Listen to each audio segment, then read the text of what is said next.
नमस्कार, स्वागत है आप सभी का। आप देख रहे हैं उत्तराखंड न्यूज। मैं हूं आपके साथ कुमार कुणाल धीरज। निकाय चुनाव में टिकट नहीं मिलने पर उत्तराखंड में भारतीय जनता पार्टी और कांग्रेस में बगावत हो गई है।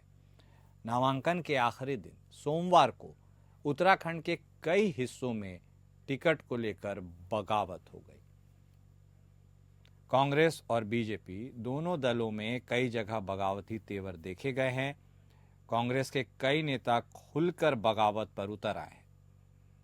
पिथौरागढ़ में मेयर का टिकट घोषित होते ही वहां के कांग्रेस विधायक मयूख मेहर ने अधिकृत प्रत्याशी के खिलाफ नामांकन करने वाले उम्मीदवार के नामांकन में पहुंचकर अपने तेवर साफ कर दिए। पत्नी के लिए मेयर का टिकट मांग रहे कांग्रेस के वरिष्ठ नेता और प्रदेश उपाध्यक्ष मथुरा दत्त जोशी ने प्रदेश अध्यक्ष करण माहरा को बागी विधायक पर कार्रवाई के लिए ललकारा है। कर्णप्रयाग नगर पालिका सीट पर थराली में बीजेपी विधायक भूपाल राम टमटा के पुत्र जयप्रकाश ने निर्दलीय के रूप में नामांकन कराया है। उधर रुड़की में मेयर का टिकट नहीं मिलने से नाराज पूर्व महापौर यशपाल राणा ने अपनी पत्नी को निर्दलीय चुनाव मैदान में उतार दिया है। हरिद्वार में पूर्व दर्जाधारी कांग्रेस नेता नईम कुरैशी ने बागी तेवर अपनाते हुए जुलूस निकाला है। हमारे संवाददाता सतीश कोठारी हमारे साथ फोन लाइन पर जुड़ चुके हैं, उनसे बातचीत करेंगे। सतीश, देखिए, राजनीति भी अजब गजब खेल दिखाती है। कुर्सी की लालसा और उसका मोह कैसे पार्टियों में तोड़फोड़ और लड़ाई कराने के लिए आगे बढ़ाती है लोगों को, इसका बेहतरीन उदाहरण उत्तराखंड के निकाय चुनाव है। अक्रॉस पार्टी लाइंस, चाहे भारतीय जनता पार्टी या कांग्रेस, सबके भीतर मनमुटाव है। अब लेटेस्ट अपडेट भी दे दीजिए, क्या ये बागी तेवर में कुछ कमी या नरमी आई है या सब लड़ने को बेकरार है? देखिए, मैं बात करूं इस समय निकाय चुनाव की, तो इस समय जो निकाय चुनाव है वो एक अलग रंग देखने को मिल रहा है। वो क्योंकि एक तो लगभग 1.5 साल बाद चुनाव हुए, लगभग 1.5 साल का इंतजार करना पड़ा। उसके बाद जिस तरीके की प्रदेश में स्थिति हुई, प्रदेश में ये स्थिति हो रखी है कि जो लोग इतने दिनों से तैयारी कर रहे थे, और पार्टियों का कहना यह भी है कि जितने लोग तैयारी करते हैं उन लोगों को सबको टिकट नहीं मिलती है, तो उसको लेकर लगातार बगावतें चलती रहती हैं पार्टी में। लेकिन वहीं पार्टी की वरिष्ठ नेताओं का कहना है कि कुछ दिन की बात है, सभी लोग नामांकन वापस ले लेंगे और सभी जो है अपने हिस्से उसमें हो जाएगा, सामान्य हो जाएगा। लेकिन इस समय कुछ दिख नहीं रहा है इस तरीके का। अगर 20 लोग निर्दलीय लड़ रहे हैं तो 20 में से 10 तो 100% है जो लड़ेंगे, क्योंकि इस समय जो है लोग काफी दिनों से तैयारी कर रहे थे।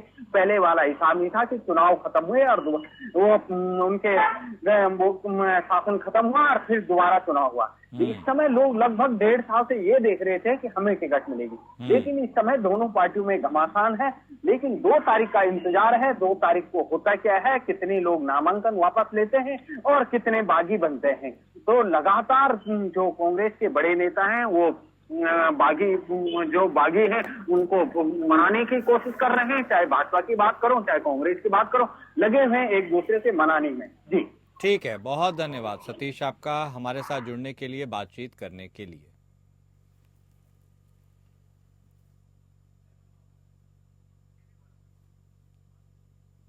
वहीं उत्तराखंड में निकायों के लिए नामांकन हो गए हैं। अब नामांकन पत्रों की जांच शुरू हो गई और 2 जनवरी को नाम वापसी होंगे। वहीं 3 जनवरी को सभी प्रत्याशियों को चुनाव चिन्ह आवंटित किए जाएंगे। निकाय चुनाव को लेकर भारतीय जनता पार्टी ने चुनाव प्रबंधन समिति की बैठक प्रदेश मुख्यालय में की। इस बैठक में पार्टी के प्रदेश अध्यक्ष महेंद्र भट्ट, संगठन महामंत्री अजय कुमार के साथ कई वरिष्ठ नेता मौजूद रहे। बैठक के बारे में जानकारी देते हुए बीजेपी प्रदेश महामंत्री आदित्य कोठारी ने कहा कि आज चुनावों को लेकर बीजेपी की एक वर्चुअल बैठक हुई, जिसमें पार्टी के पदाधिकारियों के साथ साथ कैबिनेट मंत्री भी जुड़े हैं और सभी को एकजुटता से चुनाव लड़ने की बात कही गई। वहीं उन्होंने कहा कि जो नाराज हैं उनको मनाने का प्रयास सभी के द्वारा किया जाएगा और 2 तारीख तक ज्यादातर लोगों को मना लिया जाएगा। अगर पार्टी के खिलाफ कोई चुनाव लड़ता है या पार्टी विरोधी गतिविधियों में शामिल होता है तो उनको पार्टी से बाहर का रास्ता दिखाया जाएगा। उत्तराखंड में स्थानीय निकाय चुनाव को लेकर के कल 30 तारीख को सभी प्रत्याशियों द्वारा नामांकन कर दिए गए। कल अंतिम दिन था। आज 31 तारीख और कल 1 जनवरी को नामांकन पत्रों की जांच हो रही है और 2 तारीख को नाम वापसी का समय है। तो कई जगह कुछ नाराज पार्टी के पदाधिकारियों के द्वारा नामांकन किए गए हैं। सभी लोगों से हमारी बातचीत चल रही है और हमको पूरी उम्मीद है कि 2 तारीख तक नाम वापसी के दिन सभी लोग अपना जो अधिकृत नहीं है वो लोग नाम वापस लेंगे। और आज हमारी प्रदेश की चुनाव प्रबंधन समिति की बैठक अपने प्रदेश अध्यक्ष आदरणीय महेंद्र भट्ट जी की अध्यक्षता में होने जा रही है। संवाददाता सतीश कोठारी हमारे साथ जुड़ चुके हैं। सतीश, तो देखिए, जब बात हो रही थी बागी तेवरों की जो प्रत्याशियों की, अब भारतीय जनता पार्टी एक कदम आगे जाके अब यह भी कह रही है कि भाई सबको मना लिया जाएगा काफी हद तक।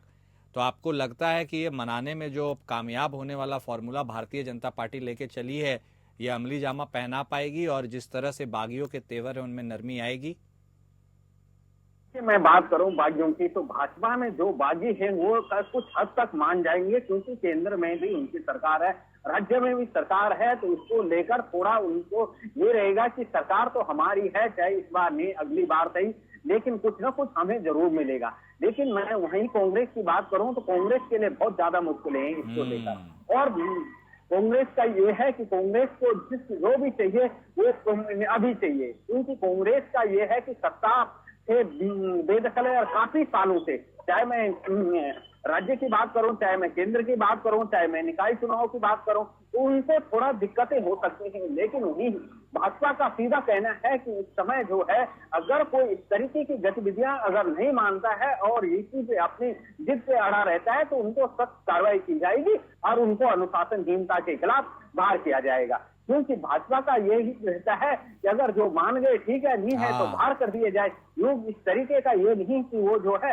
पार्टी के गतिविधियों के खिलाफ जो है कुछ षड्यंत्र रखे। तो इसलिए जो है भाजपा ने सख्त लहजे में कहा है कि जो भी अगर नहीं मानेगा, जो भी कैंडिडेट नहीं मानेगा, जो बागी तेवर के है उनको बाहर किया जाएगा। लेकिन ये है कि सबसे ज्यादा मुश्किलें कांग्रेस के लिए हैं कि कांग्रेस के अगर बागी नहीं मानते हैं तो मुश्किलें खड़ी कर देंगे। ठीक है, शुक्रिया सतीश हमारे साथ जुड़ने के लिए, बातचीत करने के लिए।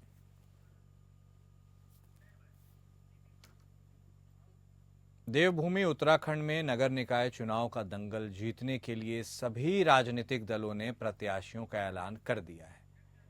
नामांकन के अंतिम दिन भारी संख्या में उम्मीदवारों ने नामांकन किया। वहीं नामांकन की प्रक्रिया संपन्न होने के बाद मतदान के लिए कुछ ही दिनों का समय शेष रह गया है। टिकट बंटवारे के बाद बीजेपी कांग्रेस में बड़ी बगावत भी देखने को मिली है। बड़ी संख्या में बीजेपी और कांग्रेस के नाराज नेताओं ने निर्दलीय उम्मीदवारी की है, जिसकी वजह से दोनों ही दलों की टेंशन बढ़ गई है। इस बीच कांग्रेस में भारी बवाल देखने को मिला है। यहां कांग्रेस के कुछ कार्यकर्ताओं ने पार्टी के शीर्ष नेताओं पर पैसे लेकर टिकट बेचने का आरोप लगाया है। हालांकि कांग्रेस पार्टी की मुख्य प्रवक्ता गरिमा मेहरा दसोनी ने इन सभी आरोपों का खंडन किया है और इसके साथ ही हंगामा कर रहे लोगों का मानसिक संतुलन ठीक न होना भी इसे बताया है। वहीं कांग्रेस पर लगे इस गंभीर आरोपों के बाद बीजेपी कांग्रेस पर हमलावर हो गई है।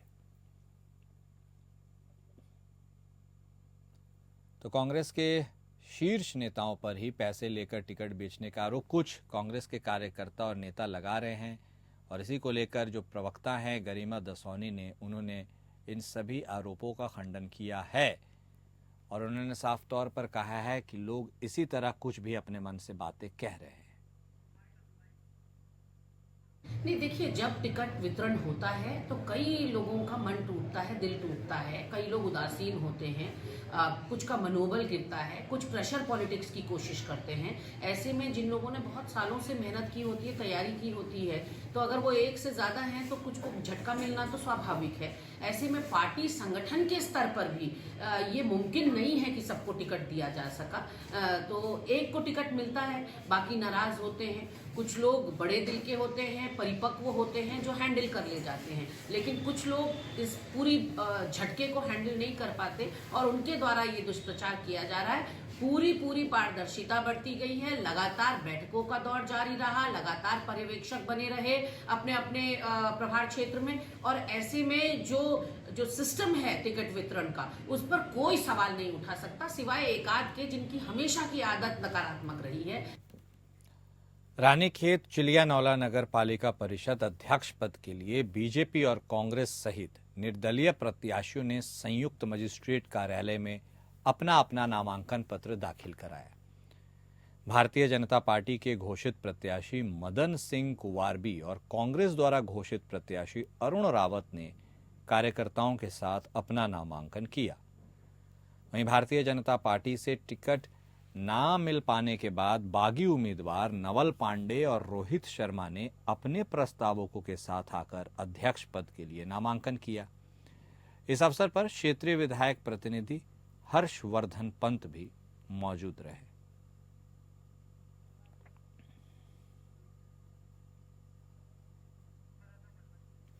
और हमारे साथ हमारे संवाददाता बलवंत फोन लाइन पर जुड़ चुके हैं, उनका रुख करेंगे। तो बलवंत, रानीखेत में अब जिस तरह की ये तस्वीरें सामने आ रही है, ये कमोवेश पूरे उत्तराखंड की ही तस्वीर है, जहां भारतीय जनता पार्टी और कांग्रेस में जिनको टिकट नहीं मिला है वो भी निर्दलीय प्रत्याशियों के तौर पर अपना नामांकन कर रहे हैं।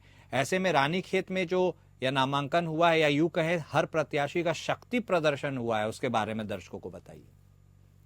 हाँ कुणाल जी, रानीखेत में जिस प्रकार सब जगह भारतीय जनता पार्टी और कांग्रेस अपने अपने प्रत्याशियों के जुलूस निकाल के नामांकन करने के लिए नामांकन केंद्र पहुंच रही है, भारतीय जनता पार्टी के टिकट न मिलने से दो बागी जो कि अध्यक्ष पद की रेस में थे, उनको टिकट ना मिलके मदन सिंह कुवारबी जी को मिला। तो इसी में नवल पांडे जी और रोहित शर्मा जिन्होंने निर्दलीय अपना नामांकन किया। अब उम्मीद ये जताई जा रही है कि इसमें पार्टी को ही ज्यादा नुकसान होगा। सूत्रों से पता चल रहा है कि इनको बनाने के लिए कुछ सीनियर लीडर इनसे बात कर रहे हैं। ठीक है बलवंत, बहुत धन्यवाद आपका हमारे साथ जुड़ने के लिए और जानकारी देने के लिए। देहरादून नगर निगम सीट से सुलोचना इष्टवाल ने मेयर के पद पर अपना नामांकन कर दिया है। भारी भीड़ के साथ नगर निगम पहुंची सुलोचना इष्टवाल के साथ विभिन्न राजनीतिक और सामाजिक संगठनों के संयुक्त गठबंधन ऊर्जा यानी उत्तराखंड राज्य ज्वाइंट अलायंस के तमाम पदाधिकारी और कार्यकर्ता शामिल थे। वहीं नामांकन के बाद सुलोचना इष्टवाल ने कहा कि लगातार पिछले 15 साल से बीजेपी के ही मेयर चुने जाते हैं, लेकिन इन 15 सालों में देहरादून की जमीनों पर कब्जों से लेकर स्लम सिटी बनने तक की कहानी किसी से छुपी नहीं है। उत्तराखंड की जनता को इसका एक विकल्प देना ही चाहिए। सर्वप्रथम मैं पूरे देवभूमि की जनता को प्रणाम करती हूं और हार्दिक धन्यवाद करती हूं और अपनी मातृशक्ति को नमन करती हूं कि जिन्होंने मेरे पे उम्मीद जताई है और आज अपना विश्वसनीय प्रतिनिधि उम्मीदवार बनाकर मुझे यहां तक भिजवाया है। तो मैं आप सभी का हार्दिक धन्यवाद करूंगी। और प्राथमिकताएं जो आपको पता है सब भुक्तभोगी हम सब। देहरादून का सबसे बड़ा गम नगर निगम गम है हमारा ये। तो इस गम को दूर करने के लिए हम लोग यहाँ तक पहुँचे हुए हैं और यहाँ पे सारे भुक्तभोगी, किसी की सड़क नहीं है, किसी की बिजली नहीं है, किसी का पानी नहीं है, किसी की नालियों में बिल्कुल कीचड़ है और कई फालतू के लोगों पे टैक्स पड़ रहे हैं। वहीं उत्तराखंड में होने जा रहे निकाय चुनाव के लिए सोमवार को नामांकन के लिए प्रत्याशियों और उनके समर्थकों की भारी भीड़ देखने को मिली, जहां चुनावी मैदान में उतरने को तैयार प्रत्याशियों ने शक्ति प्रदर्शन कर अपना दमखम दिखाया। इसी क्रम में सोमवार को विकास नगर तहसील में बनाए गए नामांकन केंद्रों पर उम्मीदवार अपना अपना नामांकन करवाते हुए नजर आए। तो वहीं नामांकन से पहले राजनीतिक दलों के प्रत्याशियों ने अपने समर्थकों के साथ शक्ति प्रदर्शन भी किया। इस दौरान विकास नगर विधायक मुन्ना सिंह चौहान के साथ बीजेपी के विकास नगर नगर पालिका चेयरमैन पद की प्रत्याशी पूजा चौहान गर्ग और हरबर्टपुर नगर पालिका चेयरमैन पद की प्रत्याशी नीरू देवी अपना नामांकन दाखिल करने तहसील परिसर पहुंची, जहां उन्होंने निर्वाचन अधिकारियों को अपना नामांकन पत्र सौंपा। बता दें कि नामांकन प्रक्रिया के दौरान कुल मिलाकर विकास नगर चेयरमैन पद पर 5, हर्बर्टपुर नगर पालिका चेयरमैन पद पर 4 और सेलाकुई नगर पंचायत अध्यक्ष पद पर 7 नामांकन पत्र दाखिल किए गए।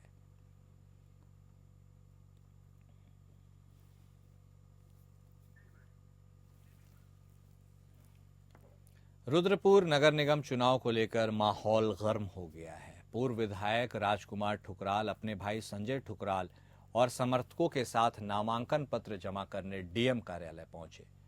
अलग अलग पार्टी के प्रत्याशियों ने नामांकन पत्र जमा किया, जिनमें बीजेपी से विकास शर्मा, कांग्रेस से मोहन खेड़ा, निर्दलीय के तौर पर राजकुमार ठुकराल और आम आदमी पार्टी से किरण विश्वास शामिल हैं।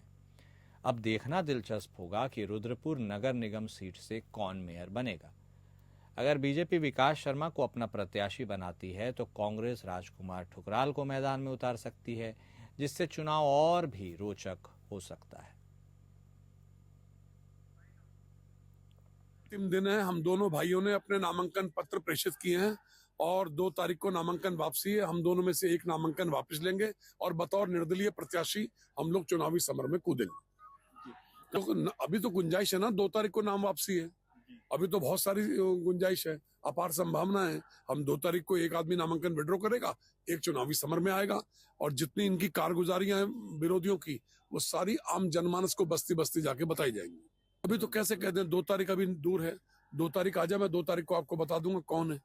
ये जिसके दामन दागदार हो वो किसी भी प्रकार से चुनावी समर में टिक नहीं सकता। और जिन लोगों ने पब्लिक को लूटा हो, एक भी काम पब्लिक का ना किया हो, अरे मैं 11 दिसंबर 2021 को जो जियो करा के लाया था बतौर विधायक।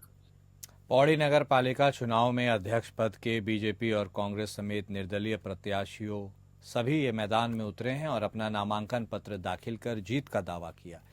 निर्दलीय प्रत्याशी हिमानी नेगी ने कहा कि भारतीय जनता पार्टी के बजाय प्रत्याशी की छवि देखकर वोट देने का मन बनाए।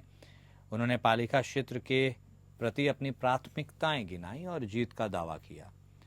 हिमानी ने कहा कि बीजेपी कांग्रेस एकजुट नहीं है, जिसका फायदा निर्दलीय प्रत्याशियों को होगा।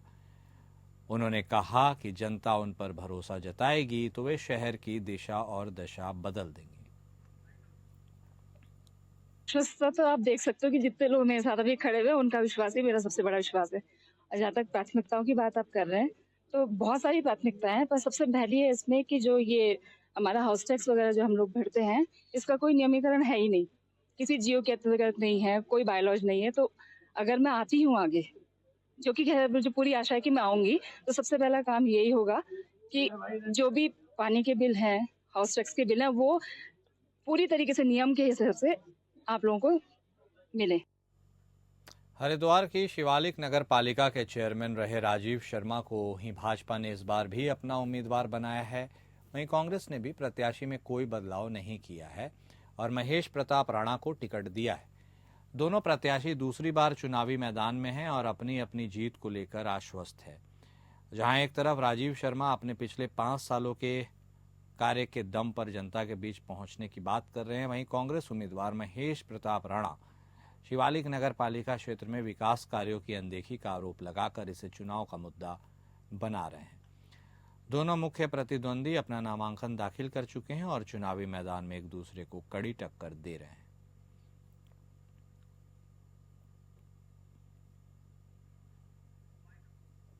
पार्टी का बहुत बहुत धन्यवाद, आभार प्रदेश नेतृत्व का, हमारे जिला नेतृत्व का। और जीत तो पिछली बार भी सुनिश्चित थी, इस बार पिछली बार से भी 2 गुना सुनिश्चित है। अब तो इस बार तो हाँ, क्योंकि ये जो बात अनुभव की नहीं है, क्योंकि 5 साल जो हमने नगर पालिका का काम किया, हालांकि 2 साल कोविड में रहे, उसमें कोई काम नहीं हो पाया, तो आखिर के 3 साल में काम हुआ। काम ईश्वरीय कृपा से और पार्टी के निर्देशन में, मोदी जी की प्रेरणा से इतना अच्छा काम हुआ कि 6 साल पहले की नगर पालिका और आज की नगर पालिका क्षेत्र, उसमें दुनिया भर का अंतर है। देखो, उनका काम तो आरोप लगाने का ही है, वो आरोप लगाते रहेंगे, उन आरोपों में कोई दम नहीं है। और जो प्रतिद्वंदी हैं वो कहीं सामने ठहरने वाले नहीं है। बागेश्वर नगर पालिका अध्यक्ष पद के लिए समाजवादी पार्टी ने दीवान सिंह मलड़ा के रूप में अपना प्रत्याशी उतार दिया है। दीवान सिंह मलड़ा बागेश्वर में समाजवादी पार्टी के जिला अध्यक्ष भी हैं। चुनावी नामांकन के बाद मीडिया से बातचीत करते हुए सपा प्रत्याशी का कहना है कि बागेश्वर की जनता को विकास के नाम पर ठगा जा रहा है। बागेश्वर की जनता ने जनादेश दिया तो वास्तविक विकास बागेश्वर में किया जाएगा। चुनाव लड़ने के लिए कहा है। मेरा मुख्य मुद्दा जो सौंदर्यीकरण रहेगा, नगर पालिका का सड़क और मरम्मतों का रहेगा। और ये पहले के लोग अपने कार्य को उसके मकान से उसकी ओर कहते थे, ये नहीं होगा। उसके मकान से उसके मकान तक लिखा जाएगा।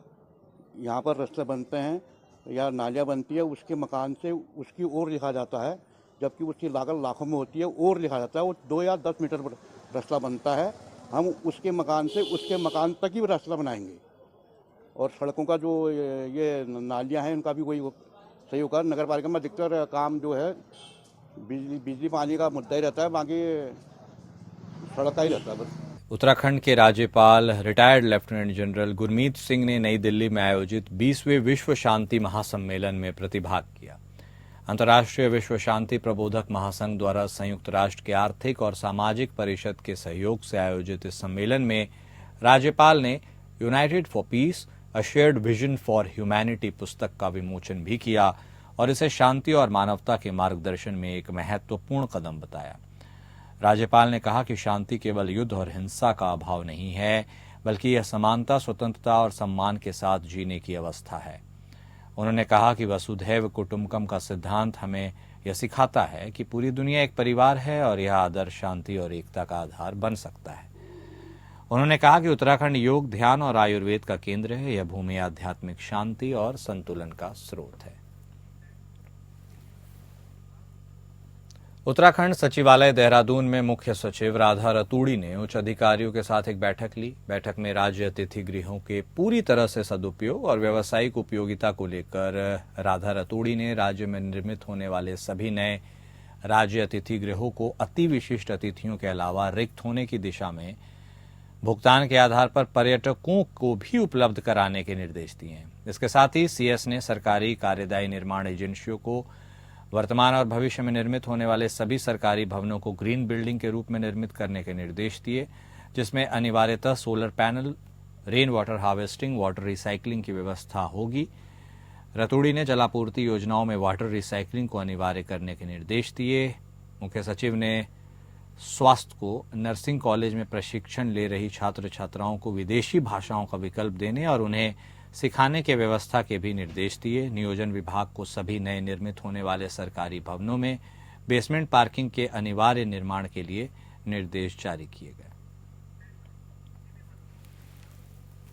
धर्मनगरी हरिद्वार से प्रयागराज कुंभ मेले के लिए साधु संत लगातार रवाना हो रहे हैं।